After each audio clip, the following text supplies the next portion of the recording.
What happened at your job that you'll never forget? You don't think about dying at work. Not really. Sure, construction is risky, but you trust the hard hats, the safety harnesses, the daily briefings. You tell yourself, that's for other people. It was a crisp fall morning in Vancouver. I was helping build a new mid-rise office tower downtown, a 10-story glass beast that would one day house law firms and startups. Back then, it was just a skeleton of steel beams and concrete slabs.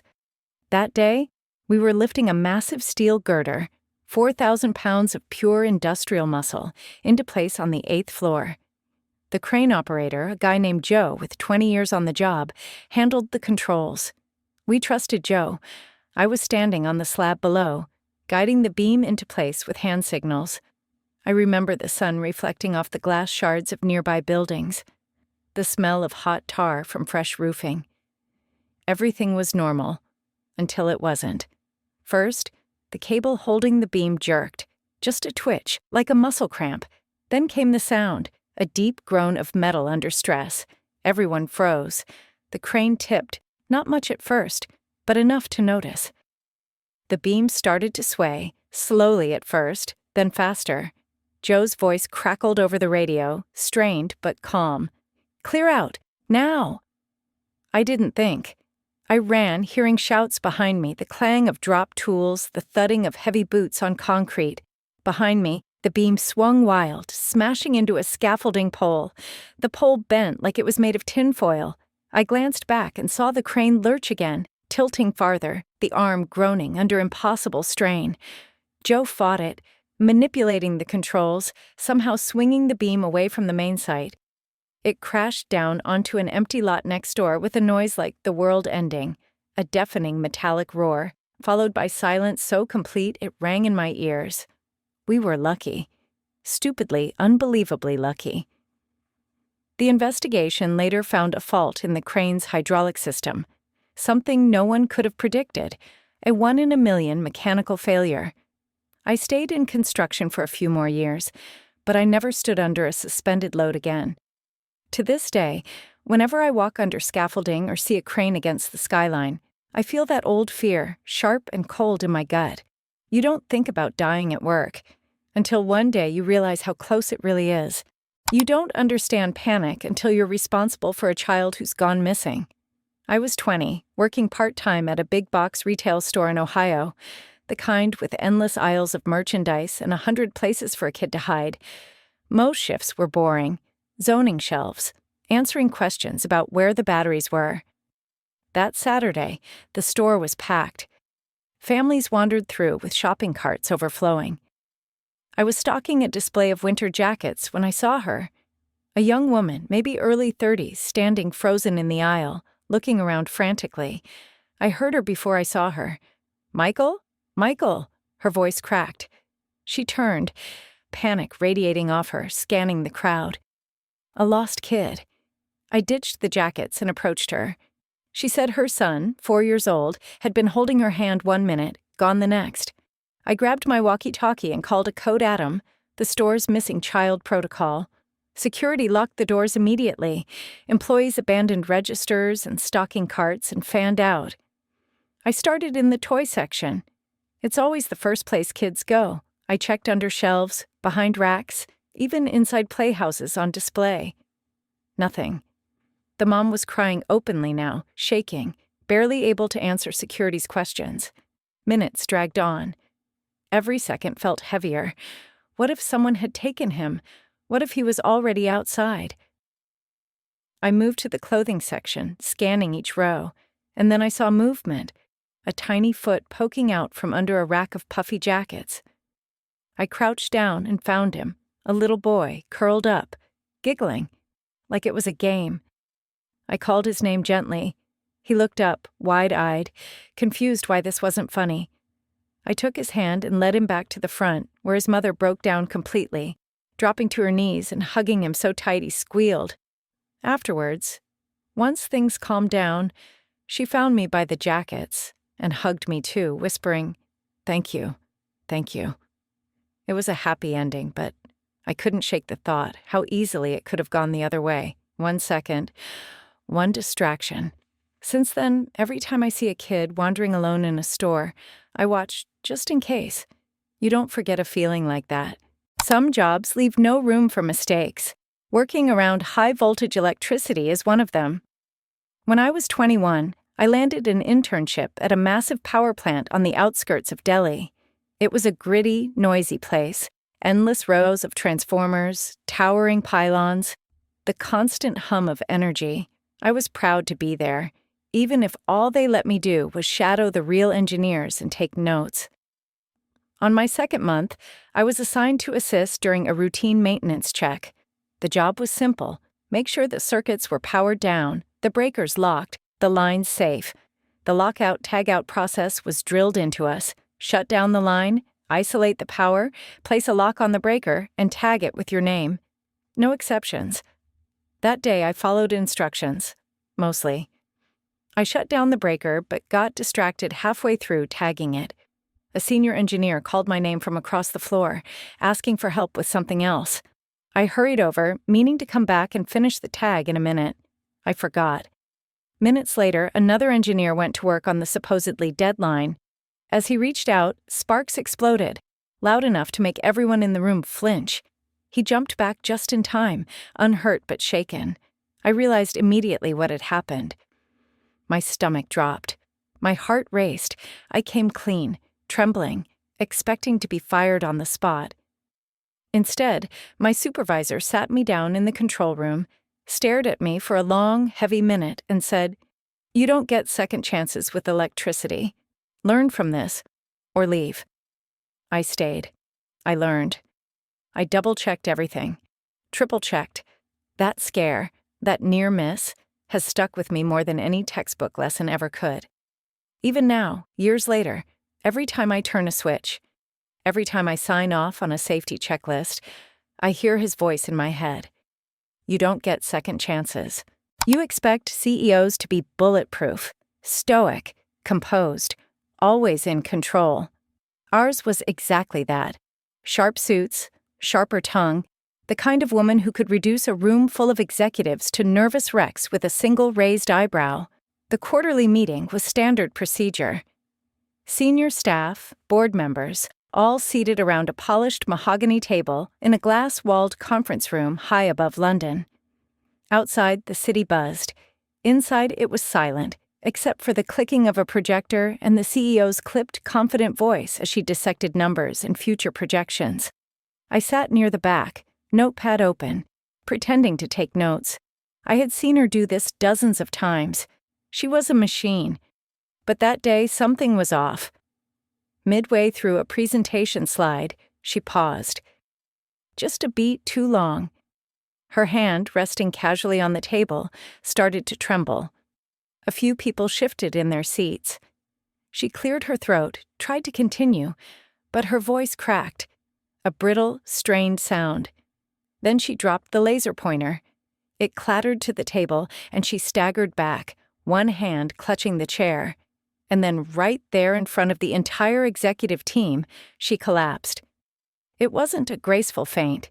It was a total, uncontrolled collapse, her body folding in on itself and hitting the floor hard. Papers scattered. Coffee cups tipped. For a moment, no one moved. The woman who terrified us, who ran this multi-million-pound company like a battlefield general, was lying unconscious at our feet. Finally, the CFO sprang up, barking orders. Someone called an ambulance. A couple of us hovered awkwardly, not knowing what to do. What stuck with me wasn't the fall. It was what happened next. The hierarchy shattered. The men who used to smugly interrupt others fell silent. The polished veneer cracked. Fear, real, human fear, filled the room. Paramedics arrived quickly. They wheeled her out, oxygen mask over her face. She survived. A severe panic attack, they said later. She never returned. She resigned quietly a few weeks afterward. For weeks, people whispered about it in the break room, analyzing every detail, speculating about her private life, her pressures. But what I remember most is the lesson I learned. Power is an illusion. Even the strongest, the most intimidating people can break. And when they do, it happens fast and ugly. Since that day, every time I sit in a meeting and see someone bark orders, I wonder what storm they're hiding under the surface. They don't tell you in customer service training that one day you might have to face a knife-wielding maniac over a cup of coffee. I was 22, working in a little cafe tucked into a side street in Paris. It was a cozy place, chipped wooden tables, yellow light, the smell of fresh bread and burnt espresso hanging in the air. That afternoon was slow. Rain drizzled against the windows. A man in a suit came in, mid-40s, briefcase, neatly trimmed beard. He ordered an espresso, sat by the window, and pulled out a newspaper. I made the coffee carefully. I always did, and brought it over. He took a sip. Paused. Sipped again. His face darkened. He waved me over. I walked up, already guessing the complaint. Too cold, too bitter, not enough crema. Instead, he slammed the cup down hard enough that coffee splashed onto the table. He stood up, shouting in rapid, angry French. Customers looked up, startled. I apologized, offered to make another. He ignored me, shouting louder, knocking his chair over. Then he pulled a pocket knife from his coat and snapped it open. The cafe froze. I froze. The manager, an old Parisian woman named Claudine who had seen it all, stepped forward slowly, hands raised. She spoke calmly, soothingly, while inching toward the counter where the phone was. I stood still, heart pounding. The man's hand shook slightly, the knife wavering in the air. After what felt like hours, but was probably seconds, Claudine managed to talk him down. He backed away, muttering, and left the cafe, the bell above the door jingling absurdly as he went. The police picked him up 2 blocks away. He had a record, violent outbursts, mostly in public places. We closed early that day. Claudine poured us each a shot of cheap brandy and said, "Bienvenue à Paris, mon petit." Welcome to Paris, kid. I stayed at that cafe for another year, but I never served another espresso without glancing at the customer's hands first. Trust is easy when you're young and ambitious, when you believe that everyone is in it together, chasing the same dream. At 27, I landed my dream job at a Berlin startup, a hip, fast-growing tech company where the coffee was free and the dress code was whatever. It felt like joining a family, late nights, beer Fridays, brainstorming sessions that stretched into early morning pizza runs. And then there was Marcus. We started the same week, clicked instantly, bonded over bad code and worse coffee. He was sharp, funny, driven. We pushed each other, covered for each other, shared victories and failures. When the company announced it was promoting one junior engineer to lead a new team, I thought we both had a shot. I didn't begrudge Marcus when he got it. He deserved it. Or so I thought. It started small. Weird looks in meetings, projects reassigned without explanation. Then came the late-night Slack messages from colleagues. "Hey, just heard some stuff Marcus said about you. You okay?" Turns out, Marcus had been undermining me for months. Quietly, subtly, taking credit for my work, blaming his mistakes on me behind closed doors. When I confronted him, he didn't deny it. He just smiled and said, "It's not personal, it's business." That smile gutted me more than the betrayal. I quit 2 weeks later, left the startup, the city, the life I thought I wanted. It wasn't the end, though. I found a new job at a company where collaboration wasn't just a buzzword, where loyalty meant something. But I never forgot Marcus, or the lesson he taught me. Trust is precious. And sometimes the people you think are friends are just smiling faces waiting for the right moment to push you under the bus. You never forget the first time someone dies right in front of you. I was 23, fresh out of nursing school, working the night shift at a notoriously busy New York City ER. Nights were usually chaotic. Gunshot wounds, overdoses, people mangled in car crashes. But that night was different. It was eerily calm. No alarms, no sirens, no desperate shouting. Just the low hum of fluorescent lights and the faint beep of heart monitors. I remember sitting at the nurse's station around 2 a.m., sipping bad coffee and flipping through patient charts, when the doors slammed open so hard they bounced off the walls. 2 paramedics burst in, pushing a stretcher carrying a man, maybe mid-30s, pale as a ghost. His shirt was soaked red. 3 gunshot wounds to the chest. We moved fast. Adrenaline took over. I grabbed gloves, gauze, tried to stem the bleeding. The trauma team descended like a well-practiced dance. Blood pooled on the floor as we cut his shirt away. His breathing was ragged, shallow. And then he looked at me, right at me. His eyes weren't wild with fear like you'd expect. They were calm, almost resigned, dark brown, glassy, locked onto mine with a kind of silent message. He knew. Somehow he knew he wasn't walking out of there. We tried everything. Chest compressions, intubation, adrenaline shots. The attending doctor barked orders, the monitor flatlined, someone started CPR again. The noise blurred into a cacophony of sounds, beeps, commands, the thud of compressions. I kept my hands busy, handing instruments, cleaning blood. But inside I was frozen, staring at that man's face, still and eerily peaceful. After 15 minutes, the attending called it. Time of death. 2:17 a.m. The room fell silent. The team dispersed quickly, already moving to the next emergency. I stood there for a minute longer than I should have, staring at the empty stretcher. Blood still trickled down the side. Someone tapped me on the shoulder, snapping me back to reality, and I went to the break room. I sat alone, staring at the wall, not even touching my coffee.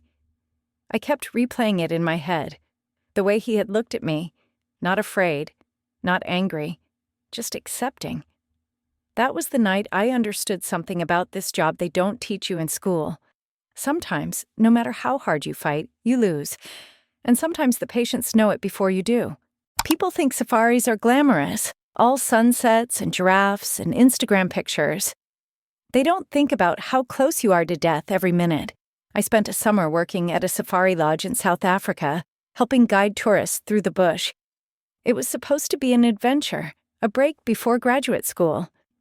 One morning, just after sunrise, I stepped out of the staff quarters to prep for a bushwalk, a casual stroll through the savannah where guests could spot animals on foot, under the safe guidance of a ranger with a rifle. I closed the door behind me, turned, and froze. 20 feet away, barely visible in the golden grass, stood a lioness. Full-grown, muscles coiled, eyes locked onto me.